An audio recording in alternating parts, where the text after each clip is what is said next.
Chai with Chitra. அந்த டைமில் மலையாள படங்கள் எனக்கு வந்து நான் சொன்னேன், நிறைய மலையாள படங்கள் தான் எனக்கு இப்போது பண்ணிகிட்டு இருந்தேன். அவன் எல்லாமே சத்யா ஸ்டூடியோவில் ஷூட்டிங் பண்ணுற மாதிரி அவங்களுக்கு சொல்லிட்டேன். நீங்கள் இங்கே வந்து ஷூட்டிங் பண்ணுறதா இருந்தால் நான் பண்ணுறேன். அப்படி ஒரு 5 படம் பண்ணேன் அந்த 2 வருஷத்தில். சத்யா ஸ்டூடியோக்குள்ளே ஷூட்டிங் 1977 எமர்ஜென்சி லிஃப்ட் ஆகிற வரைக்கும் சத்யா ஸ்டூடியோக்குள்ளே ஷூட்டிங்கு. உங்களை பொறுத்தவரைக்கும் ப்ரொடெக்டர் பிளேஸ் அது. அப்படி பண்ணேன். ஒரு நாள் ஷூட்டிங்கில், ஒரு நாள் நைட் ஷூட்டிங், பரதன் டைரக்டர், பிரயாணம்ங்கிற படம் அவருடைய ஃபர்ஸ்ட் படம். அவரும் பத்மராஜன் ஃபர்ஸ்ட் படம். நான் தான் அவருக்கு வந்து படத்துக்கு கொடுத்தது. அவரும் பத்மராஜன் இல்லை, அவரும் பத்மராஜனும் எழுதி, பாலு மகேந்திரா கேமரா. அவர் வந்து இந்த ஸ்கிரிப்டை எங்கிட்ட கொண்டு வந்து இதை வந்து எப்படியாவது சொல்லி சேதுமாதவன்கிட்ட சொல்லி நீங்கள் டைரக்ட் பண்ண சொல்லணும், எனக்கு கொஞ்சம் பண நெருக்கடி இருக்குன்னு சொல்லவே, நான் பார்த்ததுமே எல்லாத்துலேயுமே வந்து படத்தை பேச போட்டு ஃபுல்லாக நல்ல ஆர்டிஸ்ட்டு ஷார்ட் இந்த பக்கம் இருக்கும், இந்த பக்கம் ஃபேஸு எல்லாத்துலேயுமே. அப்போ அதை பார்த்ததுமே ஐ வாஸ் இம்ப்ரெஸ்ட். நான் சொன்னேன், இல்லை நீங்கள் இந்த படம் நீங்கள் டைரக்ட் பண்ணுறதா இருந்தால் நான் பண்ணுறேன். அவர் அழுதுட்டார். எங்கிட்ட டைரக்ட் பண்ண சொன்னீங்க, you are not director, you can do it. நீங்கள் வந்து அழகாக இருக்குது, நீங்கள் ஷார்ட் பை ஷார்ட் நீங்கள் ஓவர் த ஷோல்டர் எல்லாம் அழகாக பண்ணியிருக்கீங்க, அதே எப்படி பண்ணுங்க அப்படின்னு சொல்லி அவர் டைரக்ட் பண்ணார். அதில் ஒரு ஃபாரினர் வந்து என்னோட second heroine, Lakshmi main heroine, second heroine வந்து ஒரு ஃபாரினர், ஒரு கேர்ள். அந்த கேர்ள் வந்து மறுநாள் காலையில் இங்கிலாந்துக்கு போகணும். அப்போ நைட்டில் ஷூட்டிங்கு, நைட்டில் ஒரு 11 மணி இருக்கும். நான் அப்போல்லாம் வந்து நைட்லாம் கொடுக்கவே மாட்டேன், யாருக்குமே ஒர்க் பண்ணுறதே கிடையாது. 6 மணி 7 மணி. ஆனால் வந்து I was very very discipline that way. Sunday ஒர்க்கே பண்ண மாட்டேன். சரி, அங்கேயே மேக்கப் ரூம் இருக்குது, அங்கே வந்து இப்போ அப்படியே ரெஸ்ட் பண்ணுவேன், கொஞ்சம் நேரம் அப்படியே படுத்துப்பேன், ஷார்ட் ரெடினா போவேன். அப்படி போய் மேக்கப், அப்படி ஒரு ஷார்ட்டுக்கு போய் அந்த பொண்ணோட ஒரு ஷார்ட் பண்ணி ஒரு சாங் சீக்வன்ஸு அப்படியே திரும்பி வந்தேன். திரும்பி கொஞ்சம் நேரம் தூரம் வந்ததுமே தங்கப்பன் மாஸ்டர் தான் வந்து டான்ஸ் டைரக்டர். தங்கப்பன் மாஸ்டர் பெருசாக கத்துறாரு. அங்கே ஒருத்தன் சேரில் உட்காந்துருக்கான். அவங்ககிட்ட நான் பாரு, இந்த விஷயத்தை நாளைக்கு நான் சின்னவர்கிட்ட சொல்லலைன்னா பாரு, நீ என்னடா நினைச்ச, நீ ஹீரோ, அவர் ஹீரோ வந்து நடந்து வந்து போறாரு, நீ ஏதோ காலுக்கு மேலே காலை போட்டுக்கிட்டு உட்காந்துருக்க, என்ன நினைச்ச நீ? நான் பாரு, நாளைக்கு சின்னவருங்கிறது எம்ஜிஆர், சின்னவர்கிட்ட நான் சொல்றேன் பாரு அப்படி இப்படின்னாரு. நான் சீக்கிரம் போய், என்ன சார் இது, நான் அதை பற்றி ஒன்றும் தப்பா இல்லை தம்பி, அவர் பண்றது தப்பு, நீங்க ஹீரோ, நீங்க பெரிய ஹீரோ, எல்லாருக்குமே தெரியும். அது மாதிரி ஒரு ஹீரோவுக்கு ஒரு மதிப்பு இல்லையா? அவன் உட்காந்துருக்கான், அவன் வந்து இங்கே வந்தது சூப்பர்வைசர் பண்ணதான் வந்திருக்கான், அவன் பண்ணிட்டு போட்டோம், அவன் அந்த பக்கம் போய் எங்கேயோ உட்காரட்டும், உங்களுக்கு முன்னாடியே உட்காந்து காலுக்கு மேலே காலை போட்டு உட்காந்துருக்கான் அப்படி இப்படின்னு. மறுநாள் மத்தியானம் வந்து சாப்பிட்றதுக்காக தயாரெடுப்பில் உட்காந்துருக்கேன். பத்மநாபம் வந்தார். சின்னவர் நம்மளை கூட்டிகிட்டு வர சொன்னார். எனக்கு அப்போ சரி, நான் எவ்வளவோ ட்ரை பண்ணி அவரை பார்க்க முடியல ஒரு காலத்தில். சரி, ரொம்ப இக்கட்டான நிலைமையில நான் ரொம்ப ட்ரை பண்ணேன். அப்போ வந்து அவர் என்ன பார்க்க விரும்பலை. சரி, இன்றைக்கி ஏதோ பார்க்க விரும்புகிறார், போவோம். எனக்கு போனேன், உட்காருங்க எல்லாம் விசாரித்தார். இப்படி ஷூட்டிங்கெல்லாம் வந்தார். ஒன்றும் பிரச்சனை இல்லை, ஒன்று எது இருந்தாலும் சொல்லுங்கள், நான் பத்மநாபன் எல்லாம் அரேஞ்ச் பண்ணி சொல்கிறேன், எங்கள் அங்கே தங்குறீங்களே, அங்கெல்லாம் சௌகரியமாக இருக்குது எல்லாம் பேசுவது. பத்மநாபன் வந்து ஒருத்தரை கூட்டிகிட்டு வந்தான். அவன் பேர் கோவிந்தராஜன் நினைக்கிறேன். அவர் என்ன பண்ணார், இந்த மாதிரி காலுக்கு மேலே காலை போட்டு உட்காந்துருக்கார் எம்ஜிஆர். எவா அப்படின்னாரு. அவன் பக்கத்தில் மெல்லாம் வந்தான். நீ என்ன, தங்கப்பன் மாஸ்டர் சொன்னார், நீ காலு மேலே காலை போட்டு, தங்கப்பன் அண்ணன் சொன்னார், நீ காலு மேலே காலு போட்டு உட்காந்துருக்கியாமே, எவா அப்படின்னாரு. வந்தார். அவர் காலில் விழு, எனக்கு அது ரொம்ப எம்ப்ராசிங், என் காலெல்லாம் எனக்கு பிடிக்காது. ஐயோ வேண்டாம் சார், அதெல்லாம் பண்ணாதீங்க சார் அப்படின்னு சொல்லி அவன் போய் சொல்லி எனக்கு அப்படியே ஓடமா. ஏன்னா நான் இந்த சம்பவத்துக்கு நான் ரெடி இல்லை, இந்த மாதிரி சம்பவத்தை எதிர்பார்க்கவே இல்லை. ஏதோ ஒன்று எதிர்பார்த்து போனால் சரி ப்ரிப்பேர்டாக இருக்கலாம். நான் இப்படி ஒரு சம்பவமே எதிர்ப்பு. அவன் அழுதுகிட்டே போனான். அதுக்கப்புறம் தம்பி இன்னைக்கு என்னோட சாப்பிடட்டும் அப்படின்னு சொல்லி என்னை உட்கார்த்ததால எனக்கு அப்படியே உடம்பு சாப்பாடாவது ஒன்றும் உட்கார்ந்தேன். உட்காந்து நான் முதல்லே சொல்லிட்டேன், ஐயா நான் வெஜிடேரியன், அதனால் நான் வந்து தப்பாக நினைக்காதீங்க, நான் ஓ அப்படியா சரி சொல்லி ஒரு லேடி வர வந்தாங்க, அவங்கெல்லாம் திறந்தெல்லாம் பரிமாறினாங்க. தம்பிக்கு வெஜிடேரியன் மட்டும்தான் போடுறோம் அப்படின்னாரு. எனக்கு சோறே இறங்கலை, நான் அப்படியே உடம்பு உதறது. அவர் சாப்பிட்டார். அது வந்து அப்பா நான் அந்த மாதிரி யாரும் சாப்பிட்டு நான் பார்த்ததே இல்லை. சூப்பராக சாப்பிடுவோம், ரொம்ப விரும்பி சாப்பிட்டார். ஆமாம், அதாவது மட்டன், சிக்கன், ரசித்து சாப்பிடுவார். அது ஒரு குரூப்பு. அது இல்லாமல் வந்து கிராபு, ப்ரான் எல்லாம் இருந்தது. ஒரு 5-6 ஐட்டம் எல்லாம் நல்லா விரும்பி சாப்பிட்டாரு. அதுக்கப்புறம் வந்து நான் நான் நான் என்னத்தை சாப்பிட்டேன் எனக்கே தெரியல. நான் மெல்ல எழுந்து நான் வரேன் ஐயான்னு சொல்லி மெல்ல கிளம்பி, இதுதான் எனக்கு எம்ஜிஆரோடு இருந்த சிறந்த சம்பவங்கள் திரைப்பட பயிற்சி கல்லூரியில் படிக்கும்போது பாலு மகேந்திரா உங்களுடைய சீனியராக இருந்தாரா? இருந்தது. பாலமகேந்திரா வந்து எனக்கு 2 வருஷம் சீனியர். 1971-73 பேட்ச்னா, அவர் வந்து 70 பேட்ச், ம் 69-70 பேட்ச். ம். ஸோ அவர் வந்து என்ன பண்ணாரு, அவர் தான் முதல்ல எனக்கு லெட்டர் அழகாக இருக்கும். அவரில் அப்படியே அருமையாக இருக்கு, ஹேண்ட் ரைட்டிங் அருமையாக இருக்கும், ஃபண்டாஸ்டிக், சும்மா பிரமாதமாக இருக்கும். அழகா பிரிண்ட் மாதிரி இருக்கும் அவருக்கு. ஆமாம் ஆமாம் ஆமாம். அப்போ அவர் தான் முதல்ல எனக்கு லெட்டர் போட்டு இந்த மாதிரி ராமு காரியாட்ட உங்களை பார்க்கணுங்கிறாரு வாங்க. அப்படி தான் அப்படியே மலையாளத்தில் அப்படியே ஸ்டார்ட் ஆகி அங்கேயே நிறைய படங்கள் மலையாளத்தில் பண்ணியிருக்கேன். எல்லா டாப் டைரக்டர்ஸும். ராமு காரியாட்டை பொறுத்தவரையில் இவஸ் எ கிரேட் டைரக்டர். செம்மினுக்கு மோர் அப்புறம் தான் பண்ண அவன் படம். செம்மீனுக்கு அப்புறம் நெல்லுக்கு தான் அவருக்கு பெரிய அவார்டெல்லாம் கிடைச்சிது. அதாவது அவரை பொறுத்தவரையில் வாஸ் எ கிரேட் ஆர்கனைசர். அதாவது பெஸ்ட் ஆஃப் டேலண்ட்ஸு எப்படி ஸ்பாட் பண்ணுறதுங்கிறது அது நல்லா அவருக்கு தெரியும். ம் பாலு மகேந்திரா கேமரா, அதுக்கு ஒரு டேலண்ட் அவர் ஸ்பாட் பண்ணார். அவர் ம் பாலு மகேந்திரா கேமரா அதுக்கு முன்னாடி யாருக்கும் தெரியாது. ம் ஒரு டேலண்ட்டை அவர் ஸ்பாட் பண்ணது அவர் தான். வடநாட்டிலிருந்து சலீல் சௌத்ரி மியூசிக் ஆமாம், கூட்டி வந்தார். மலையாளத்துக்கு இன்ட்ரெஸ்ட் பண்ணது அவர் தான். Hrishikesh Mukherjee editing. Hrishikesh Mukherjee great man. அவர் எடிட் பண்ண சொல்லி ஒரு படத்துக்கு அது ரொம்ப அருமையான செட்டப்பு, அந்த அவ்வளவு ஸ்ட்ராங் ஒரு செட்டப்பு கொடுத்து அந்த படத்தை பூஸ்ட் பண்ணுறது, அந்த ஒரு கெப்பாசிட்டி இருக்கு பாருங்க. He was too good. வேறு யாரும் அந்த மாதிரி என்ன பொறுத்தவரையும் எனக்கு தெரியாது. அவர் பண்ண படத்துக்கு எல்லாத்துக்குமே அவார்டு வந்தது. ஆமாம். நீங்கள் திரைப்படங்களில் நடிக்கிறதுக்கு பூனா ஃபிலிம் ஷூட்டில் நீங்கள் பெற்ற நடிப்பு பயிற்சி உதவிகரமாக இருந்ததா? எனக்கு நான் சொல்கிறேன், என்னோட பர்சனல் எக்ஸ்பீரியன்ஸ் சொல்கிறேன். நடிப்பு சொல்லிக் கொடுக்குறாங்க. மெத்தட் ஸ்கூல் ஆஃப் ஆக்டிங் தான் அங்கே சொல்லிக் கொடுக்குறது. அதாவது நடிப்புக்கு வந்து ஒரு இலக்கியம் இலக்கணம் எல்லாம் இருக்குது. அதை பேஸ் பண்ணி ரஷ்யன் பெரிய ஒருத்தர் வந்து பெரிய புக்கே எழுதியிருந்தார். ஆக்டிங்கிறது வந்து என்னங்கிறது வந்து சயின்டிஃபிக்காக எப்படி இது பண்ணணும். ஸ்டான்ஸ்லவாஸ்கின்னு பேர் அவருக்கு. லீ ஸ்ட்ராஸ்பர்க் அவர் ஒரு புக் எழுதியிருந்தார், மெத்தட் ஸ்கூல்னு. அது அமெரிக்காவில். ம் அது ரெண்டையும் மிக்ஸ் பண்ணித்தான் ம். பூனா ஃபிலிம் இன்ஸ்டியூட் அது ரெண்டையும் எடுத்துக்கிட்டாங்க. அது ரெண்டும் அன் ஆக்டர் ப்ரிப்பேர்ஸ் அப்படின்னு அதை எடுத்துக்கிட்டாங்க. அதுதான் பூனா ஃபிலிம் இன்ஸ்டியூட்டை பொறுத்த வரைக்கும் இருந்த சுகாதாரம். ஆனால் நல்ல நடிகர்களெல்லாம் பூனா ஃபிலிம் இன்ஸ்டியூட்டில் போய் வந்தவங்கன்னு நான் சொல்ல முடியாது, நான் சொல்ல மாட்டேன். அந்த மாதிரி பூனா ஃபிலிம் இன்ஸ்டியூட் போகாமலே நல்ல நல்ல நடிகர்கள்லாம். அமிதாப் பச்சனுக்கு அங்கே வந்து அட்மிஷன் கிடைக்கல. ஓ அமிதாப் பச்சன் ஆ இவ்வளவு பெரிய நடிகர், சிறந்த நடிகர். அவர் வந்து அப்ளை பண்ணார் 68லயோ 69லயோ, எனக்கு முன்னே. அப்போ அவர் வந்து ஒரு படம் பண்ணார், ஹாம் இந்துஸ்தானின்னு ஏதோ படம் பண்ணார் கே அப்பாஸு. அந்த டைமில் அப்பாஸ் ரெக்கமெண்ட் பண்ணி அவர் பூரா ஃபிலிம் இன்ஸ்டியூட்டுக்கு வந்து அப்ளை பண்ணார், கிடைக்கல. ஆ ஆனால் சத்ருகன் சின்ஹாவுக்கு கிடைச்சிது, ம் இன்ஸ்டியூட்டில் இடம் கிடைச்சிது. அவங்கெல்லாம் எனக்கு சீனியர். டானி டென்சோங்பா ஆமாம், அவருக்கு கிடைச்சிது. ஜெயபாதுரி அவங்களுக்கு கிடைச்சிது. அவங்களாம் எனக்கு seniors.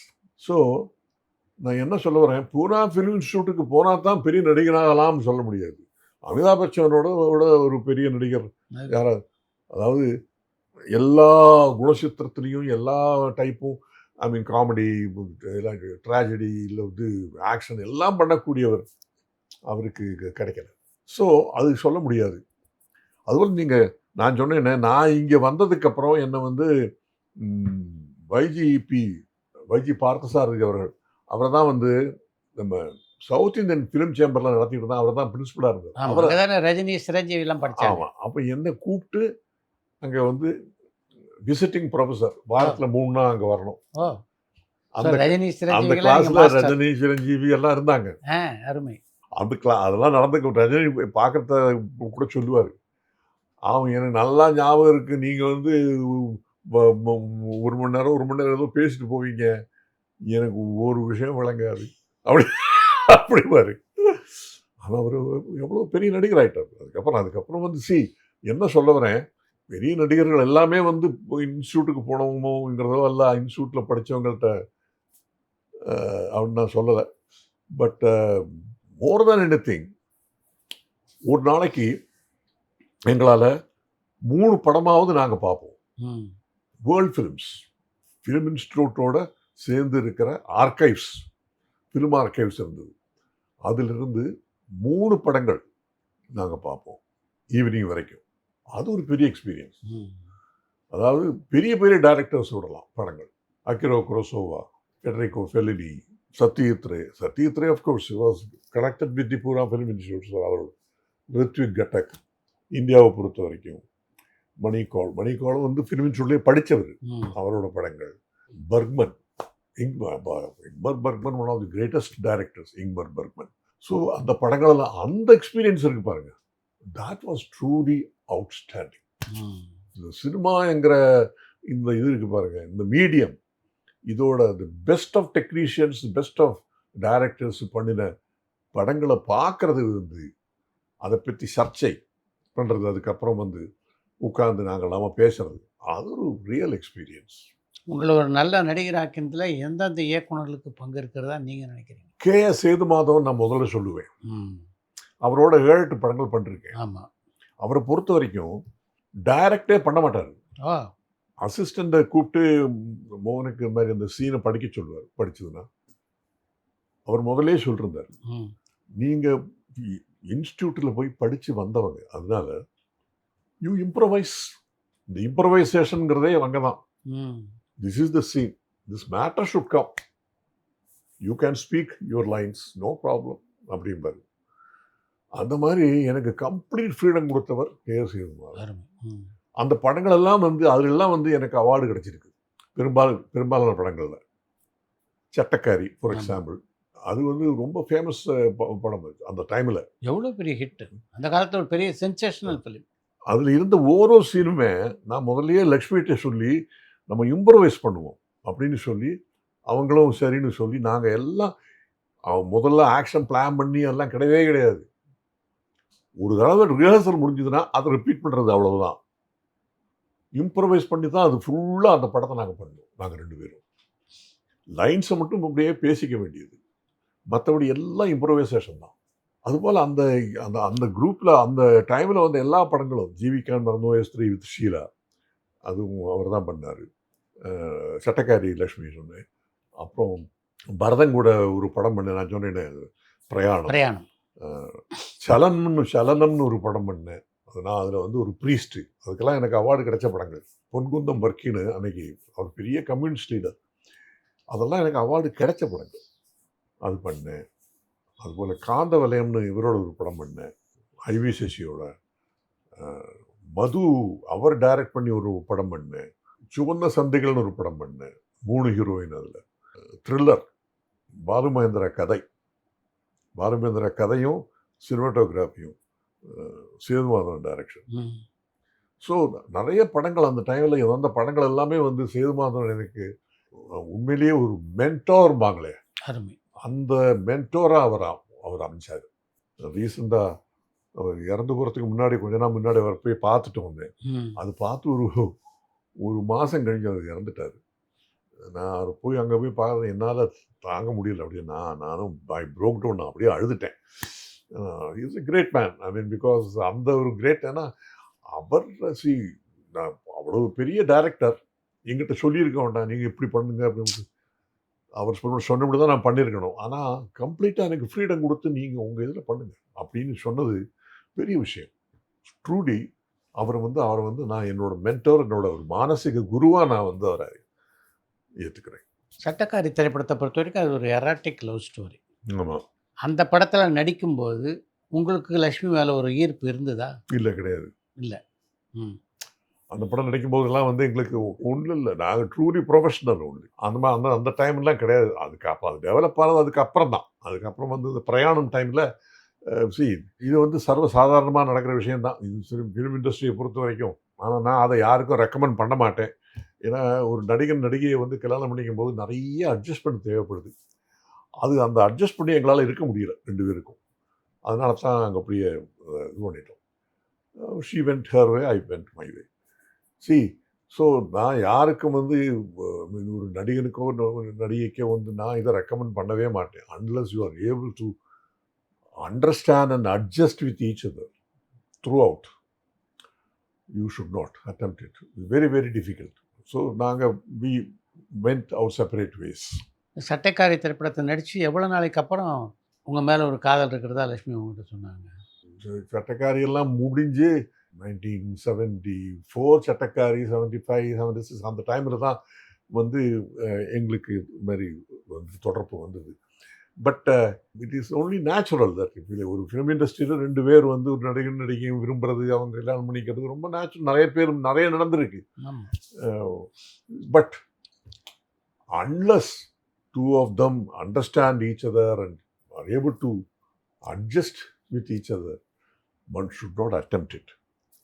This is my opinion. Lakshmi அந்த காலகட்டத்தில் ஒரு பிரபலமான நடிகை. பிரபல நடிகை. அவங்க நான் உங்களை காதலிக்கிறேன் அப்படின்னு சொன்ன அந்த தருணம் உங்களுக்கு எப்படி இருந்தது? நான் நினச்சி பார்க்கவே இல்லை. நான் வந்து அவங்கள பற்றி அந்த மாதிரி நினச்சதே கிடையாது. ரொம்ப ப்ரொஃபஷனலாக தான் நான் இருந்தேன். ஆனால் இது வந்து எனக்கு ஒரு புது ஒரு அனுபவம். சரி யோசித்தேன், யாரையாவது கல்யாணம் பண்ணிக்கணும், கல்யாணம் பண்ணாமல் இல்லை. பட் எங்கள் வீட்டில் எல்லாருமே வந்து ரொம்ப அப்செட் ஆகிட்டாங்க. சினிமாவில் போய் ஜாயின் பண்ணதை பற்றியெல்லாம் யாரும் அவ்வளோ தூரம் எல்லாமே அட்ஜஸ்ட் பண்ணிக்கிட்டாங்க. ஆனால் ஒரு நடிகையை வந்து கல்யாணம் பண்ணிக்க போகிறேன்னு சொன்னதுமே எல்லாம் ரொம்ப அப்செட் ஆகி எங்கள் அம்மாவுக்கு வந்து ஹார்ட் அட்டாக்கே வந்தது. ஹார்ட் அட்டாக் வந்து அவங்க ரொம்ப இங்கே HM ஹாஸ்பிட்டலில் 10-20 நாள் அப்படியே ஒரு 5 years சொல்லலாம். அதுக்கப்புறம் வந்து I mean I told you her she had her preferences and I realized that I mean it will not work out. Both of us realized it will not work out. So we decided to part. First frictionங்கிறத விட எனக்கு அதாவது preferences. She started having her own preferences, her own group of friends and circle and அந்த வீட்டில் தான் வந்து அவங்க அம்மா ருக்மிணி அம்மா இருந்தாங்க. அப்புறம் பொண்ணு இருந்தது ஐஸ்வர்யா. அதெல்லாம் வந்து என்னால் எல்லாரோடையும் அட்ஜஸ்ட் பண்ணிட்டு என்னால் இருக்க முடியல. அந்த மாதிரி ஒரு இதில் அவங்களோட ரொம்ப நார்மலாக என்னால் இருக்க முடியல. எனக்கு பிடிக்கல.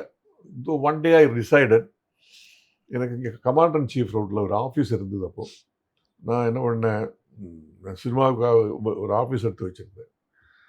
ஒரு நாள் வந்து மனசு ரொம்ப ஈவினிங்கில் பொட்டி எடுத்துக்கிட்டேன். பொட்டியில் வந்து எனக்கு தேவையான துணி மட்டும் பேக் பண்ணி I walked out. That was the last.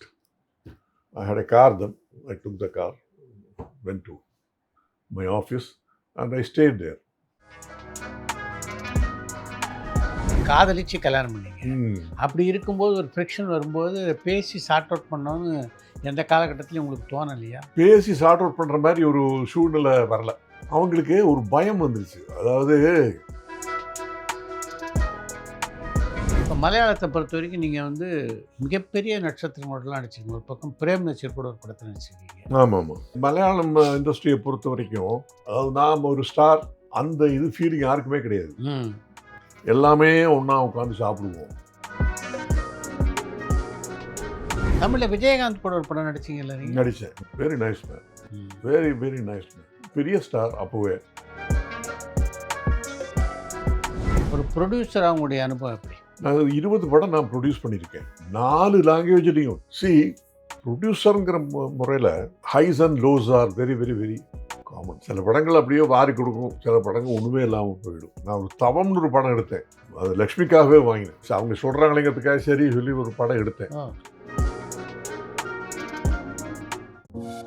பரபரப்பான சினிமா செய்திகள், நட்சத்திரங்களின் பேட்டிகள், சினிமா வரலாறு ஆகியவற்றை பார்க்கவும் படிக்கவும் உங்களுக்கான இணையதளம் tourantalkies.co.